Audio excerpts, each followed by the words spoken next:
Hello and welcome to Lunch with the Editor. The current issue of our magazine, the cover story, is the crisis in the Supreme Court, crisis in our judiciary, the 4 judges coming out against the decisions of the Chief Justice of India. The 4 senior most judges after the Chief Justice of India coming out to discuss the conduct, and particularly in the context of the fixing of a roster, which means which case should go where. That was the sole prerogative of the Chief Justice of India. He used to decide where every case that comes to the Supreme Court can go. So the senior most judges were pointing out that most of the important cases were going to relatively junior judges, and there were all sorts of insinuations and all sorts of allegations raised in this context, particularly over a petition seeking investigation into the death of a judge who was hearing the Sohrabuddin fake encounter case, in which the president of the BJP, Amit Shah, was an accused. He was exonerated, he was discharged later. So that was the Loya case. There was a lot of heat generated with this press conference. Some of it, after over 10 days, we can say that has subsided, no doubt. But still, the question looms large whether the crisis has really blown over or not. And even while giving an interview to Times Now, the Prime Minister also referred to this issue, saying that it is best settled by the judiciary itself, and that there are wise men in the judiciary and there is no need for either the government or the political class or the executive to look at this issue. I think that's a very wise kind of a suggestion, because the judiciary is obviously one of the pillars of our democracy, and as the Prime Minister mentioned, that there are wise people. Yes, it created a lot of, it stirred up, what was happening, these kind of questions, the pot, so to say, because this was unprecedented. This has never happened, where the 4 senior most, the puny judges that they're called, they all came together in holding a press conference and trying to air some of the grievances that they had, raising questions what was happening within the judiciary, one, but at the same time also raising questions that was this the right way of doing it? Because couldn't they have settled it, within? There are reports that they had written letters and had brought it to the notice of the Chief Justice, but still they could have brought the others, meaning 20 other judges who are also Supreme Court judges, together and tried to thrash it out, which they started doing later. This has happened, maybe the roster, the way it functions, and as you mentioned, the Sohrabuddin case, the Judge Loya issue, all those questions remain. In a way, it will settle down, I'm sure. But whenever a sensitive case in future comes up, this question again will be there. I don't know how far they will be able to put it to rest totally. Though in the past, other judges also have done, they've used their discretion, every time in allocating who they thought, they can. But now that they have brought in, what are the future CJI going to do? Are they going to build a consensus among all the judges while allocating this? Will this change as the master of roster, this entire thing? These are big questions. Absolutely, very big questions, and most interestingly, one of the columnists has, we have an interview with a former judge of the Supreme Court, Justice Ravindran, Justice Ravindran has very pointedly, very clearly spelled out that the judges of the Supreme Court are not subordinates of the Chief Justice of India. They are all equal, and Chief Justice of India is only the first among equals. Having said that, Justice Ravindran and also our columnist, senior advocate Meet Malhotra, both of them have really slammed the judges for coming out the way in which they did, for holding a press conference. The question is that if anybody else had done something similar, wouldn't the same judges have come down like a ton of bricks with contempt notices? Even when a former judge of the Supreme Court, Justice Karju, said certain things about one of these very judges, he was slapped with a contempt notice. He had to apologize.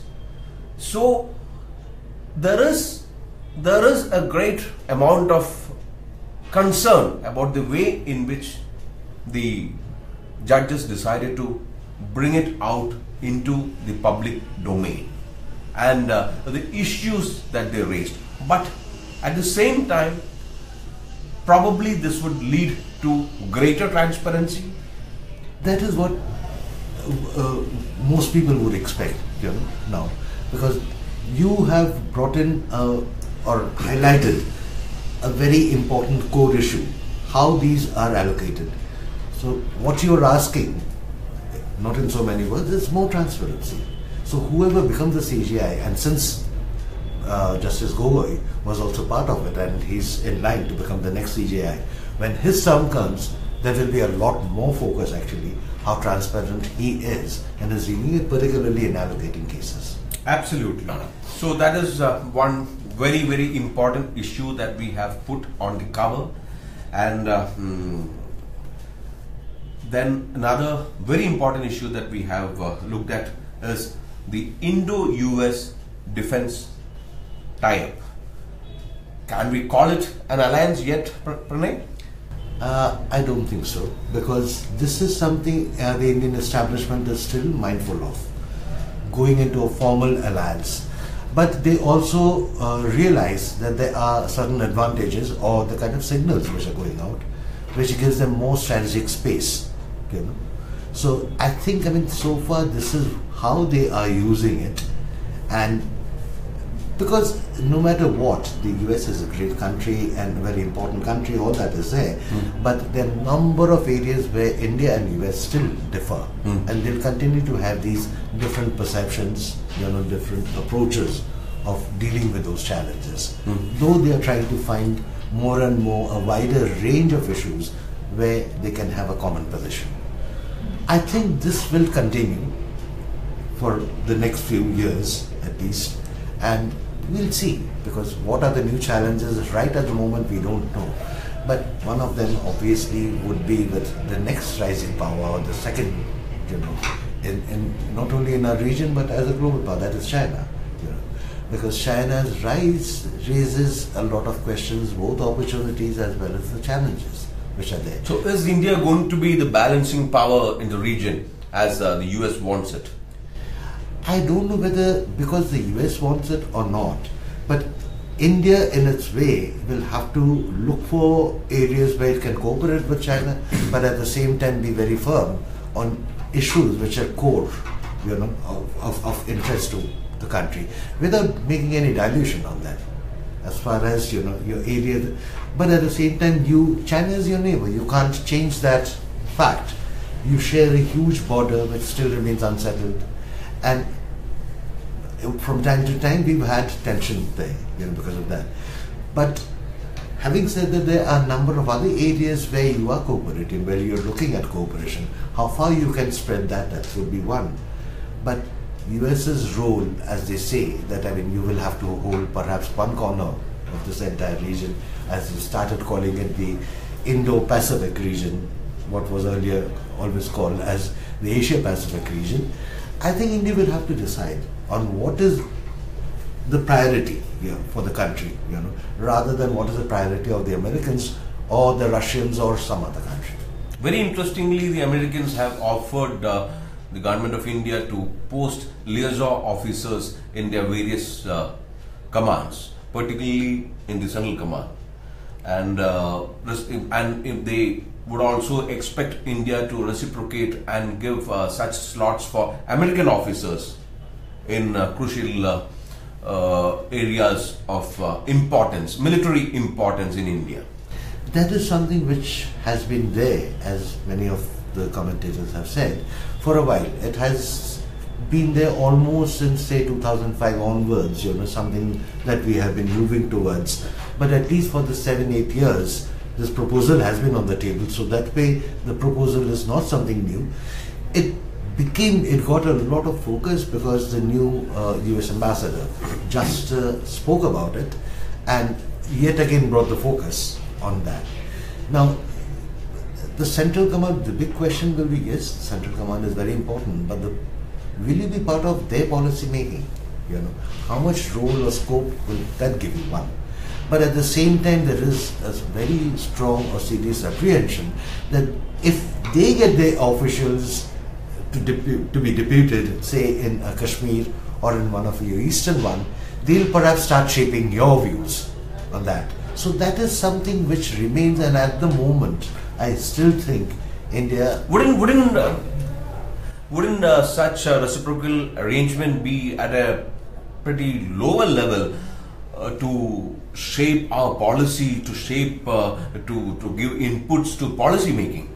See, because that happens at a higher level, at a political level, or maybe at the level of corps commanders or army commanders. See, it will be decided and thrashed out or discussed, behind the scenes at a much higher level, definitely.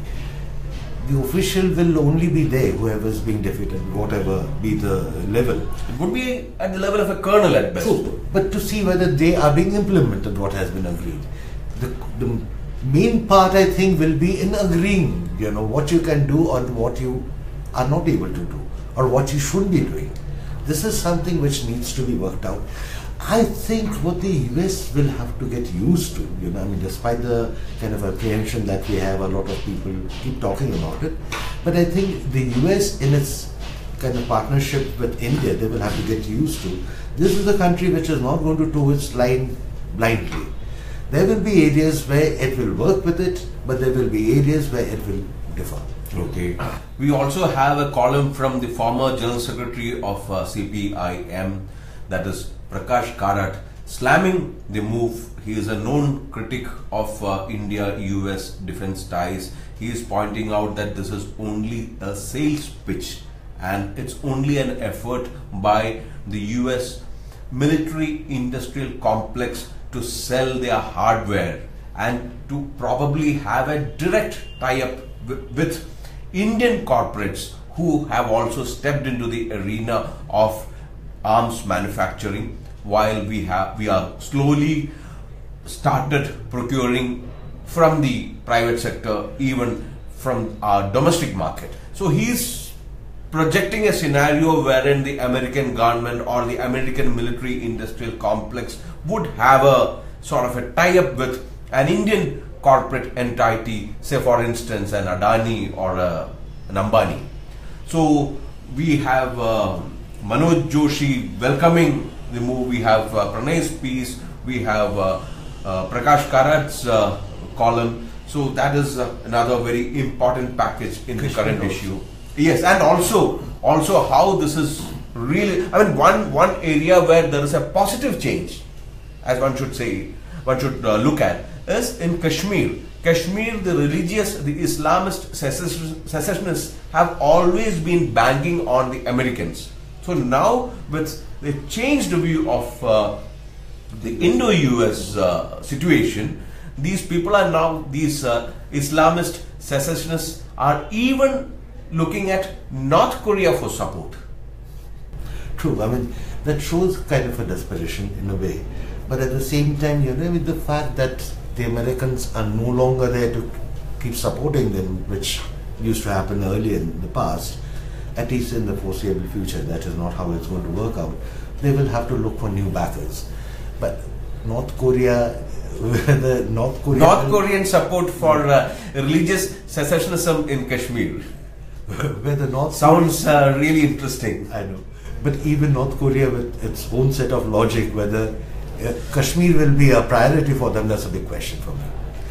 And before signing off, I would want to say that, we as an organization and as an individual, we are really, really upset with what is happening in Haryana.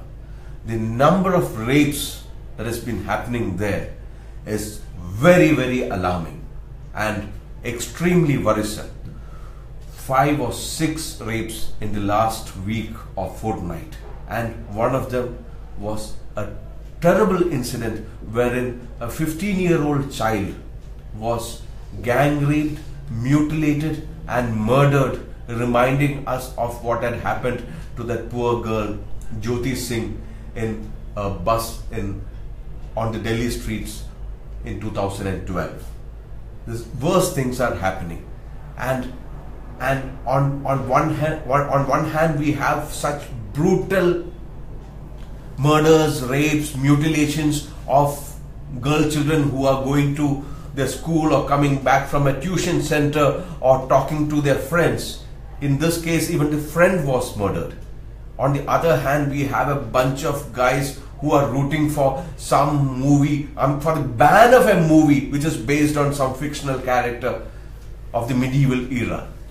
So this, if these two things don't square up, if there is any honor for a fictional character called Rani Padmini, there is no honor for all these Nirbhayas who are getting raped on a daily basis in our urban and rural areas. And also we need to point out that it is not just in some rural hinterland that this is happening. This is happening in Delhi, this is happening in Bangalore, this is happening everywhere. True. Most disturbing, and this is something which I think, we have discussed this even earlier. School is definitely one area where things have to be reoriented, this kind of work, constant counseling, but also at home. Boys especially, they will... The Raja Betas. Absolutely. This is the Raja Beta syndrome. They will have to be taught how to... They have to be taught how to behave. They should be told, don't go out in the night because they are potential threat to our society. I would also like to read out a few comments that have come in. Mohini Kamwani talking about the Loya case. Blasio Araujo, Shailendra Srivastav talking about bank deposits. Yes, we are really concerned about that development, the rip-off that is happening in some of the banks, and we are working on it, and we will come out with a very big story on that issue very soon. Then Kunal Ghoshal, Adani and Ambani are the official industrialists. So these were the comments that have also come in. Thanks for joining.